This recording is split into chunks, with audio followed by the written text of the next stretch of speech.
You have the consent to record me. Cool. So first question, what is some background slash demographic information on yourself as an individual? My parents moved to America from the Soviet Union. I'm Russian and Jewish. What is metal and what does it mean to you? Metal is a plethora of things. It's the music I listen to. It's the people I hang out with. It's clothes I wear. It's just it's a whole subculture of its own. What is the metal culture like? Um, well, it's kind of like a big family where you have, of course, the assholes, but generally everyone cares about each other. You go to a metal concert, you fall down, someone will pick you up. You don't have enough money for a ticket, someone has a free ticket, they'll give it to you. Everyone just takes care of each other. How did metal first enter your life, whether it was the music or the culture? In what ways did it start to become a part of your identity? Well, I've always been listening to, like, I guess they're known as the first three true metal bands. You have Led Zeppelin, Black Sabbath, and Purple. I've always been listening to them with my parents. But really, after Guitar Hero 3, as many people my age would say, metal really started entering my life. I started listening to Dragon Force a lot. I got into Megadeth, Metallica, Thor, just all those bands, and now it's kind of taken over. Okay. Can you describe what it was first like being a part of the scene? Well, at first, many people kind of just thought I was some emo kid that would grow out of it. But after a while, it kind of now it's mainly my life. The music I listen to is metal. The clothes I wear are metal. I describe things as metal. Like if something really awesome happens in a book, I'll say, "Oh, that's so metal," because it's just a way to describe things I like. So, what other ways do you participate in the metal scene now, aside from like dressing and kind of describing things as metal? I go to concerts. My friends and I, when we hang out, we talk about music. We talk about the history of the music. A lot of times when I listen to other type of music, for example classical, I'll say, "Oh, so that's where it came from." I make connections between it.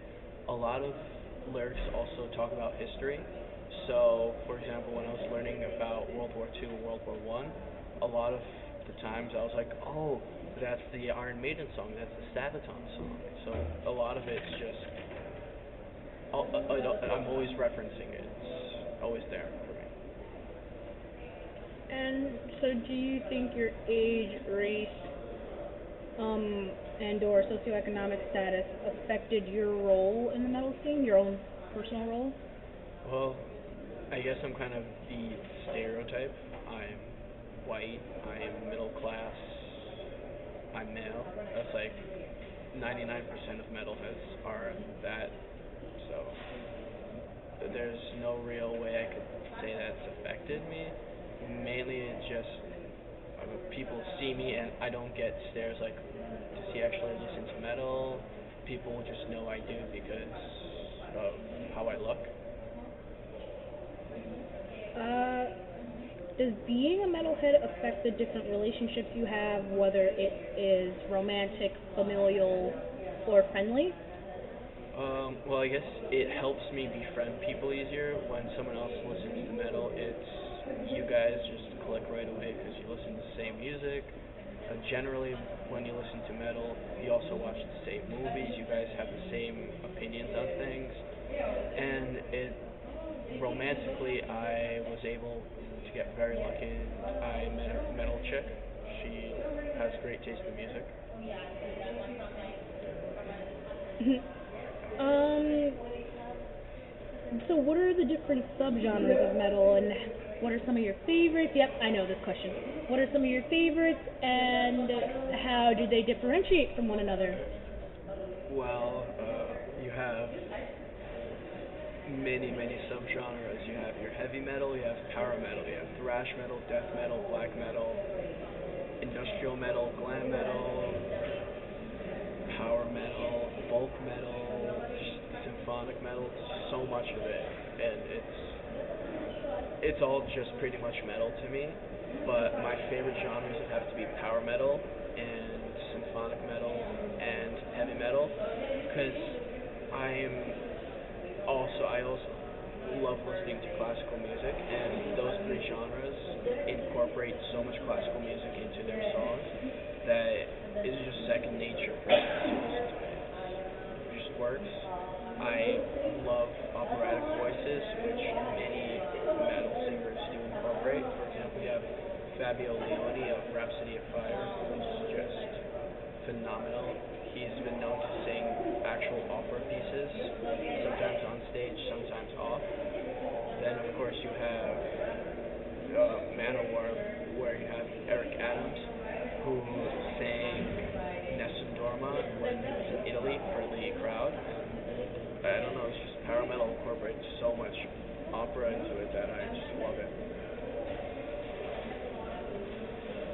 Um, do you think metal's dying? Dying? No, I think actually it's coming back. There are many celebrities nowadays that are actually wearing metal T-shirts, be it for because they look cool or because they actually listen to the bands. But metal is definitely coming back. You have bands like Black Sabbath who are still touring, Manowar selling out stadiums and theaters in Europe. Um, so metal is definitely not dying. It's just there's so much of it that we don't. There's no band that becomes super big. You have bands that are super big in their subgenre, but there's no super big metal band. Right. Um, and in what ways has being a part of the metal scene shaped you, and how has it affected your identity? Um, Being in the metal scene, it's really um, a lot of times when I'm having a bad day, if I put on a metal song, it'll just make me happy because I associate so much of my happiness with metal songs because I love listening to metal. It's kind of my life. So metal has made me a happier person. It's made me see the better things in the world, and especially hearing steel guitars, it's really made me change. So, do you have any personal anecdotes where you've ever experienced, I guess, what I'm trying to, the word I'm looking for is somewhat of a euphoric state of mind, whether it was just a song or a show or meeting one of your favorite, or reading in a book even? Um, yeah, it would probably be when I saw Amon Amarth and Sabaton at the Best Buy Theater. I had never experienced something like this. The band came out, the first note got played, and the the place that seemed full was suddenly half empty. Everyone just ran to the front of the stage. It was it was no longer an issue with spacing. It was our favorite band. We love this band. They turned a bored audience because we had that 30-minute wait between bands into just an army. We're all happy, we're all rocking out. It was beautiful. And at one moment, someone got hit in the face, and suddenly everyone stopped being rough. People were just waiting for him to get out, so nothing else would happen, so he could go to the hospital or whatever. So it kind of showed both sides where we love the music, but at the same time we also care for each other, where we won't let another one of us get hurt. So, you, it seems like from what you're saying, the community is far more, I guess, caring than what it may seem to the outside eye. Can you explain why there might be this stereotype for metalheads being violent and angry, and in what ways do you think like that's true and versus not true? Well, I guess in a way, when you see a lot of music videos, it's typically of battle scenes, of sometimes you'll see a punk during it, or anything of that sort. Whereas um, that happens during a concert, but it's more of contained. It's like if you've ever seen Family Guy when they have the Jewish Fight Club, where everyone's allowed to fight until someone says "ow." When someone says they're hurt, the fighting stops. You get out, you get that person's help because no one wants someone to get hurt. You're there because it's exciting. You get all your anger out at a show. So when you're in the real world, you're not angry at others. You're accepting of others. Also, a lot of times, even when someone's really skinny and really weak, they'll still go into the mosh pit because they know that they can get hurt, but it'll be like for a second because right after that they'll be pulled out. They'll Someone will take care of them because also metalheads have always been ostracized from by everybody else. We've usually been the outcast of other groups, so we kind of know how it feels to be alone at times. So we kind of do try to take care of each other because no one else is gonna do it. Awesome. So we basically covered the majority of the interview. Very short.